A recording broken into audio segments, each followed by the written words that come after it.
செயலாளர்கள், ஆலோசனை கூட்டம் மற்றும் பகுதி அமைப்பாளர்கள், துணை அமைப்பாளர்கள் அறிமுக கூட்டம் கோவையில் திமுக இளைஞரணி செயலாளர் மூபை சாமிநாதன் தலைமையில் நடைபெற்றது.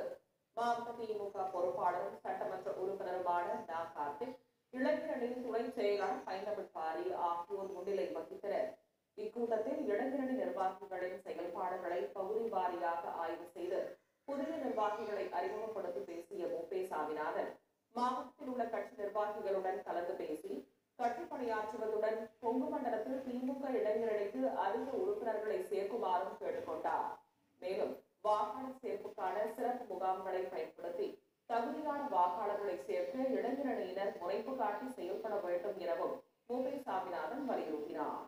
18 வயது பூர்த்தி அடைந்தவர்களுக்கு வாக்காளராக சேர்வதற்கு தகுதி உள்ளவர்களாகிறார். இந்த முறை சிறப்பு தகுதி அறிவிக்கப்பட்டிருக்கிறது, சிறப்பு வாய்ப்பு அளிக்கப்பட்டிருக்கிறது. அதை பயன்படுத்தி அந்த வகையில் அவர்களெல்லாம் வாக்காளராக சேர்ப்பதற்கும் நீங்கள் வாக்காளராக சேர்ந்து விட்டீர்களா என்று அவர்கள் கேட்டாலே அது ஒரு தொடர்பாக அவர்கள் நமக்கும் அவர்கள் அந்த வகையில் அவர்களெல்லாம் வாக்காளராக பதிவு செய்யக்கூடிய ஒரு சூழ்நிலை நாம் ஒருங்கிணைத்துள்ளோம். நாங்கள் நம்முடைய இளைஞர்களை சேர்ந்து இருப்பார் நிர்வாகம் மட்டுமல்ல மற்ற ஆர்வத்தோடு பணியாற்றக்கூடிய நிர்வாகிகள் அவர்களையும் நீங்கள் எடுத்து சொல்லி அவர்களெல்லாம் நாம் பயன்படுத்திக் கொள்ள வேண்டும்.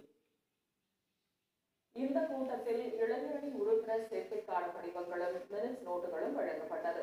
மாவட்ட இளைஞரணி அமைப்பாளர் தளபதி இளங்கோ, பகுதி செயலாளர்கள் குறிச்சி பிரபாகரன், எஸ்.என். சாமி, சுந்தரம், தலைமை செயற்குழு உறுப்பினர் டி.கே. சுப்பிரமணியம், மாவட்ட துணை செயலாளர் குமரேசன் உள்ளிட்டோர் இக்கூட்டத்தில் கலந்து கொண்டனர்.